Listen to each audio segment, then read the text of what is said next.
क्या आपको पता है कि यूक्रेन के आसमान पर प्रधानमंत्री नरेंद्र मोदी की हत्या की साजिश रची गई थी? 17 जुलाई 2014 एक हवाई जहाज यूक्रेन के एयर स्पेस पर तेजी से आगे बढ़ रहा था कि तभी अचानक यूक्रेन की जमीन से एक मिसाइल आकर उस हवाई जहाज पर लगती है और फिर तेजी से बढ़ता हुआ यह हवाई जहाज अचानक आग के गोले में तब्दील हो जाता है। उस विमान में बैठे सभी 298 लोगों की मौत हो जाती है। यह हवाई जहाज मलेशियन एयरलाइंस का था, लेकिन आप ये जानकर हैरान रह जाएंगे कि जिस जगह पर मिसाइल दागी गई ठीक उसी जगह पर प्रधानमंत्री नरेंद्र मोदी का इंडिया 1 विमान भी गुजरने वाला था। यानी यूक्रेन की जिस जगह से मिसाइल दागी गई, यूक्रेन के जिस एयर स्पेस पर मिसाइल से हमला हुआ, ठीक उसी जगह पर कुछ ही देर के बाद प्रधानमंत्री मोदी का विमान गुजरने वाला था। तो क्या यह माना जाए कि यह हमला प्रधानमंत्री नरेंद्र मोदी की हत्या की साजिश के लिए रचा गया और इसी वजह से यह हमला किया गया? आज इस कहानी की चर्चा क्यों कर रहा हूं, इसके बारे में मैं आपको आगे बताऊंगा, लेकिन उससे पहले रूस और यूक्रेन के साथ भारत के संबंधों को सिलसिलेवार ढंग से समझिए। साथियों नमस्कार, मैं हरिश्चंद्र बर्णवाल। क्या आपको पता है कि इस समय भारत के न्यूज चैनलों में न केवल युद्ध का उन्माद फैलाया जा रहा है, बल्कि रूस के खिलाफ भारतीय जनमानस को भड़काने की कोशिश भी की जा रही है। और तो और मोदी के विरोध में कुछ राजनीतिक पार्टियां भी इस मुहिम में जुट गई हैं। अब आप ये रिपोर्ट देखिए कि इसमें कांग्रेस भी शामिल है और साथ ही साथ शिवसेना जैसी पार्टियां भी शामिल हैं। मतलब ये पार्टियां रूस के खिलाफ भारतीय सरकार की आलोचना कर रही है और जाहिर है इसी की आड़ में जब रूस के खिलाफ ये अभियान यूक्रेन अमेरिका की शह पर चला रहा है तो वेस्टर्न मीडिया क्यों पीछे रहे और उसने विपक्षी दलों की आड़ में यह मुहिम फैलानी शुरू कर दी है कि भारत सरकार की आलोचना हो रही है, मोदी सरकार की आलोचना हो रही है और घर में ही मोदी सरकार को घेरा जा रहा है। मतलब आपको मैं एक कड़ी दिखा रहा हूं कि मीडिया का रोल क्या है, मीडिया के बाद विपक्षी दलों का रोल क्या है और उसके बाद वेस्टर्न मीडिया का रोल क्या है। मैं ये कहना चाहता हूं और मैं दावे के साथ ये कह सकता हूं कि इस समय भारतीय मीडिया में जो खबरें प्रसारित की जा रही हैं और जो विश्लेषण किया जा रहा है उसमें विवेक के ऊपर भावनाएं हावी हो गई हैं। मजबूत नेता के नाम पर दुनिया सनकी नेताओं को कुर्सी पर बिठा रही है। ऐसा बिल्कुल नहीं है कि भारत इन सब से अछूता रह जाएगा। खतरा और निकट आता जा रहा है।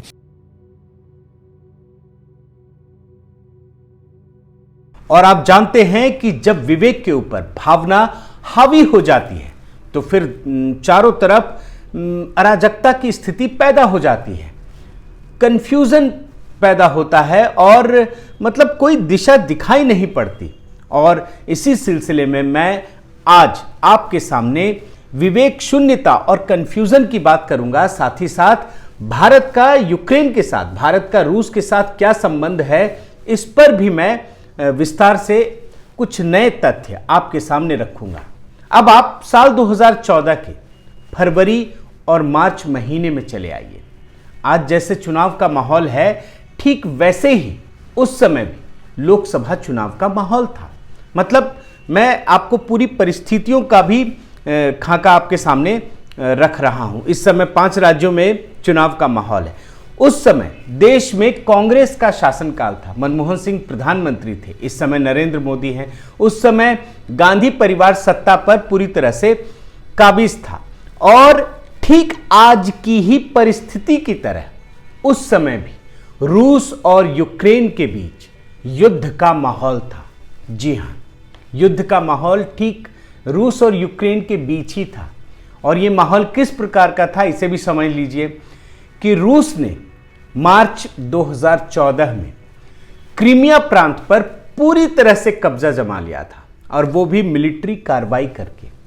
जी हां, अब आपको मैं आगे की बात बताता हूं, ये आप रिपोर्ट में देख सकते हैं। Putin reclaims Crimea for Russia and bitterly denounces the waste.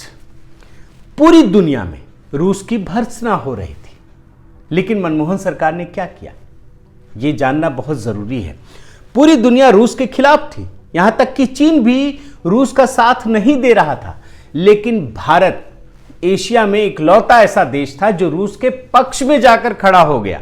और मतलब सिर्फ पक्ष में जाने की बात नहीं है, संयुक्त राष्ट्र में मतलब ये रिपोर्ट देखिए, India's balancing act in Crimea crisis. अब मैं इसका एक थोड़ा सा हिस्सा भी पढ़कर सुनाता हूं। While many countries have condemned Russia's actions in the ongoing Crimea crisis, India is the only Asian power that has backed Moscow. In light of this development DW takes a look at the, अच्छा वो DW website की बात हो रही है। और ये भी याद रखिएगा कि उसी साल दिसंबर में जब क्रीमिया का एक बड़ा नेता भारत की यात्रा पर आया, तो यूक्रेन के राष्ट्रपति ने भारत की भरपूर आलोचना की थी। वैसे कितने लोगों को पता है कि आज भारत से समर्थन मांगने वाला यूक्रेन अंतर्राष्ट्रीय मंचों पर अधिकतर मामलों में भारत का विरोध करता रहा है। जी हां, ये रिपोर्ट देखिए, आपके सामने रिपोर्ट से पता चलेगा कि जब वाजपेयी सरकार ने 1998 में न्यूक्लियर टेस्ट किया था, तो यूक्रेन ने भारत का विरोध किया था। अब आप पूरी परिस्थिति को समझिए कि एक तरफ यूक्रेन पर इतना बड़ा हमला हो रहा है और वो यूक्रेन भारत की जो आत्मरक्षा की नीति है उसकी वो आलोचना करता रहा है। और बात सिर्फ आलोचना करने की नहीं है कि संयुक्त राष्ट्र के मंच पर भी यूक्रेन ने भारत के खिलाफ जाकर वोट किया था। उस समय की रिपोर्ट है ये, यूक्रेन को लेकर भारत तटस्थ क्यों। जब भारत ने 1998 में परमाणु परीक्षण किया, तब यूक्रेन ने यूएन में नहीं दिया था साथ। अब मदद की उम्मीद क्यों। मतलब एक तरफ जहां वो भारत का विरोध करता है, वहीं दूसरी तरफ जो भारत का धुर विरोधी है पाकिस्तान, उसके साथ उसके बड़े अच्छे गठजोड़ हैं। अब ये अलग बात है कि अभी पाकिस्तान के प्रधानमंत्री इमरान खान जाकर रूस की गोद में बैठ गए हैं। भारत तो फिर भी बहुत अच्छी विदेश नीति भारत ने अपनाई है, लेकिन पाकिस्तान के साथ यूक्रेन के बहुत गहरे रिश्ते रहे हैं। और ये रिश्ते सिर्फ मतलब सांस्कृतिक नहीं है, ये मिलिट्री वाले रिश्ते हैं। आप देखिए ना इस रिपोर्ट में कि पाकिस्तान को वो युद्ध के हथियार देता रहा है और 85 मिलियन डॉलर का। और ये बहुत पुरानी रिपोर्ट है, काफ़ी कई साल पुरानी, मतलब वर्षों से दशकों से ये संबंध दोनों देशों के बीच बना हुआ है और ये आज भी जारी है। अब आप इस रिपोर्ट में देखिए, डिप्लोमेट की रिपोर्ट है, Ukraine and Pakistan move forward with armoured deal. Pakistan Ukraine से युद्ध में इस्तेमाल होने वाले आधुनिक टैंक भी खरीदता रहा है। ये भी आप रिपोर्ट देखिए। और इस टैंक का पाकिस्तान कहाँ इस्तेमाल करता है? क्या चीन के खिलाफ करता है? अफगानिस्तान के खिलाफ करता है? पाकिस्तान ये जितने युद्ध के हथियार खरीद रहा है वो तो भारत के खिलाफ ही करता है। मतलब अगर कायदे से देखें तो यूक्रेन की स्थिति क्या होगी आप समझ सकते हैं। जो लोग रूस के खिलाफ बोलने के लिए नारा बुलंद कर रहे हैं, उनको भारत रूस के संबंधों के इतिहास को जरूर टटोलना चाहिए। अब आपको मैं थोड़ा अपने इतिहास की ओर ले जाता हूं कि कहने के लिए तो प्रधानमंत्री, जो पहले प्रधानमंत्री हैं नेहरू, उन्होंने गुट निरपेक्षता की नीति को अपनाया और बहुत सारी घटनाएं दिखती हैं इतिहास में, लेकिन उनका रुझान हमेशा सोवियत संघ यानी आज के रूस की तरफ रहा है। और उनके रुझान की वजह से ही भारत रूस के बीच जो संबंध हैं वो डेवलप होते चले गए और डेवलप होते होते ये बाद में स्ट्रेटजिक हो चुके हैं। अब मैं आपको इस स्ट्रेटजिक संबंध की एक बानगी दिखाता हूं। 1971 का युद्ध हर किसी की जुबान पर होता है और कांग्रेसी तो इसे बड़े गर्व से बताते हैं, लेकिन हमें पता होना चाहिए कि 1971 के युद्ध में भारत पूरी दुनिया में अलग थलग पड़ चुका था। अमेरिका की ही बात छोड़ दीजिए, अमेरिका, यूरोप और यहां तक कि चीन भी पाकिस्तान के साथ खड़ा था। मतलब आज जैसे रूस को पूरी दुनिया में अलग थलग करने की कोशिश हो रही है, ठीक उसी प्रकार से भारत को पाकिस्तान ने पूरी दुनिया में अलग थलग कर दिया था और उन परिस्थितियों में पाकिस्तान ने भारत पर हमला कर दिया। लेकिन चूंकि भारत की ताकत मजबूत थी तो ईस्ट पाकिस्तान में, जो अभी बांग्लादेश है, वहां पर भारत की स्थिति मजबूत हो गई। तो पाकिस्तान का साथ देने के लिए अमेरिका और ब्रिटेन खुलकर सामने आ गए। मैं आपको रिपोर्ट भी दिखा रहा हूं। अमेरिका ने अपना युद्धपोत बंगाल की खाड़ी में भेज दिया और मतलब अब अमेरिका की ताकत कितनी थी नौसेना में ये बताने की जरूरत नहीं है। उसके युद्धपोत के आने से भारत की हार एक प्रकार से पूरी तरह से निश्चित हो गई। लेकिन उसी समय, ठीक उसी समय सोवियत संघ ने, जो इस समय रूस है, उसने भारत की मदद के लिए प्रशांत महासागर में अपने 10th ऑपरेटिव बैटल ग्रुप यानी जंगी बेड़े को भेज दिया। अब अमेरिका ने पाकिस्तान का साथ देने के लिए भेजा और उधर इन परिस्थितियों में सोवियत संघ ने अपने मतलब जंगी जहाज को प्रशांत महासागर में उतार दिया।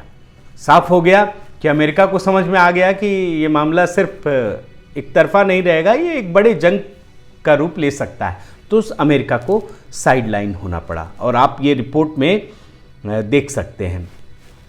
और सिर्फ ये तो लड़ाई की बात हो गई। अब आप संयुक्त राष्ट्र में आइए। संयुक्त राष्ट्र में इसे लेकर कई बार प्रस्ताव आए और अमेरिका ने खुलकर पाकिस्तान का साथ दिया। दुनिया के अधिकतर देश भी भारत के खिलाफ खड़े थे, लेकिन सोवियत संघ ने, मतलब रूस ने, ऐसे सभी प्रस्ताव जो भारत के खिलाफ थे उस पर वीटो कर दिया। आप देखिए, इसमें पूरी कहानी लिखी हुई है। मैं कई सारी रिपोर्ट्स निकाल कर लाया हूं, वो आपके स्क्रीन पर दिख रहा होगा।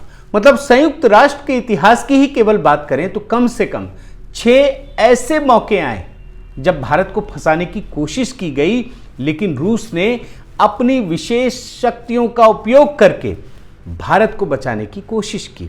और अब आगे बढ़िए, देखिए ये रिपोर्ट मैं आपको दिखा रहा हूं। इस रिपोर्ट में तो लिखा है 6 times Soviet Union used veto to rescue India at the UN. अब आप कश्मीर के मामले में आइए। मतलब कश्मीर के मामले में भी कई इस प्रकार की चीज़ें हुई और रूस ने भारत का साथ दिया। मतलब जो हमारे सुनहरे रिश्ते हैं उसकी ये बानगी है, उसकी ये गवाही है। Russian support to India on Kashmir is rooted in history. इसमें पूरा इतिहास है। मैं आपको सिर्फ इसकी झलकियां दिखा रहा हूं ताकि आपको पता चले कि भारत रूस के संबंधों की प्रगाढ़ता क्या है। और बात सिर्फ कूटनीतिक रिश्तों की नहीं है, सैन्य मोर्चे पर भी भारत रूस के रिश्ते दुनिया के किसी भी देश से, बाकी किसी भी देश से बहुत ज़्यादा गहरे हैं। अब आप देखिए एक report, India seals the deal to manufacture AK-203 rifles. और अब मैं आपको थोड़ा सा आगे लेके चलता हूं। दुनिया में अपनी तरह की अकेली ब्रह्मोस मिसाइल रूस भारत के सहयोग से भारत में ही बना रहा है। और ये बहुत इंपॉर्टेंट है ये पहलू, क्योंकि रूस चाहता तो अपने यहाँ भी बना सकता था, लेकिन एक तो भारत का भी कद धीरे धीरे ऊपर बढ़ रहा है, तो भारत ने ऐसी डील की कि रूस के साथ ब्रह्मोस मिसाइल अब भारत में बन रहा है और यहीं की फैक्ट्री से बनी हुई मिसाइल दुनिया के बाकी देशों में निर्यात की जा रही है, बेची जा रही है। आप ये भी रिपोर्ट, मैं जो भी बातें कह रहा हूँ वो आप रिपोर्ट में देख सकते हैं। मतलब चूंकि मैंने जो रिसर्च किया है और जो रिश्ते मैं दिखाना चाह रहा हूं आपको, उससे आपको अंदाजा लगेगा कि ये कितने गहरे हैं। और इस ब्रह्मोस मिसाइल का अब हाइपरसोनिक वर्जन भी बनने जा रहा है, ये भी आप देख लीजिए। और एक कहानी, जब मैं मिलिट्री एग्रीमेंट की बात बता रहा हूं तो एक कहानी और बताना जरूरी है। S-400 मिसाइल सिस्टम, इसे लेकर अमेरिका ने भारत पर बहुत दबाव बनाया, डराया, धमकाया भी कि आप ये जो मिसाइल सिस्टम है S-400 ये रूस से नहीं खरीद सकते। लेकिन भारत ने चूंकि जब पूरे विश्व बाजार में देखा और अपनी ज़रूरतों को देखा तो उसे लगा कि S-400 मिसाइल सिस्टम हमारे मतलब रणनीतिक सुरक्षा के लिए बहुत कारगर है। और भारत ने अमेरिका की चेतावनी, धमकियों को दरकिनार करते हुए रूस के साथ इस मिसाइल सिस्टम के लिए एग्रीमेंट किया। और रिपोर्ट देखिए आप कि इसकी पहली खेप भारत आ भी चुकी है। तो ये भी एक बहुत दिलचस्प कहानी है। और ओवरऑल, अब मैं आपको ओवरऑल बात बताता हूं कि भारत अपनी रक्षा जरूरतों का एक बहुत बड़ा हिस्सा रूस से ही पूरी करता है। और रिपोर्ट आप देखिए, इसके मुताबिक भारत रक्षा उपकरणों के आयात का 49.4% रूस से मंगाता है। और ये आपको रिपोर्ट दिखा रहा हूं, Russia accounted for half of India's arm imports during 2016 and 20। इसे पूरी रिपोर्ट लिखी हुई है। भारत सिर्फ सैन्य साजो सामान के लिए ही नहीं, बल्कि अपनी ऊर्जा जरूरतों को पूरा करने के लिए भी रूस का सहयोग लेता है। अब आप ये रिपोर्ट देखिए, इससे आपको ये क्लियर हो जाएगी चीजें। रूस भारत में न्यूक्लियर पावर प्लांट भी बना रहा है और ऊर्जा के क्षेत्र में रूस का सहयोग बहुत बड़ा है, ये समझना चाहिए। अभी हाल ही में आपको याद होगा, कोयले को लेकर बहुत बवाल मचाया गया था। कुछ हिस्से में कोयले की आपूर्ति में बाधा भी उत्पन्न हुई और ऐसे मौके पर रूस ने भारत की ज़रूरतों की भरपाई की थी। और भारत रूस के बीच की प्रगाढ़ता क्या है, इसको इसी बात से समझ सकते हैं कि दोनों देशों के बीच एक एग्रीमेंट है और इस एग्रीमेंट के तहत 2025 तक जो इनका आपसी व्यापार है उसे $30 बिलियन करने का लक्ष्य रखा गया है। मतलब भारत रूस के बीच जो संबंध हैं वो चौतरफा हैं और कई मोर्चे पर है, जहां भारत के लिए रूस एक बहुत बड़ा सहयोगी सिद्ध हुआ है। अब आप उस विमान हादसे की घटना के परिप्रेक्ष्य में दोनों देशों के साथ भारत के संबंधों को देखिए, समझिए और परखिए। क्या भारत को भावना के आधार पर यूक्रेन के साथ खड़ा हो जाना चाहिए, या फिर भारत को सिर्फ अपने हित में वैश्विक भावनाओं को दरकिनार कर कांग्रेस सरकार की तरह रूस के समर्थन में खुलकर खड़ा हो जाना चाहिए? यह फैसला करने का अधिकार पूरी तरह से भारत का खुद का है। मोदी की सबसे बड़ी विशेषता यह है कि वो कठिन से कठिन परिस्थितियों में भी विवेक पर भावनाओं को हावी नहीं होने देते, यानी उन्हें कोई विवेक के पथ से डिगा नहीं सकता। और यही वजह है कि यूक्रेन के मामले में, रूस के मामले में उन्होंने जो स्टैंड लिया है वो पूरी दुनिया को एक नया आयाम देने वाला है। बहुत बहुत धन्यवाद।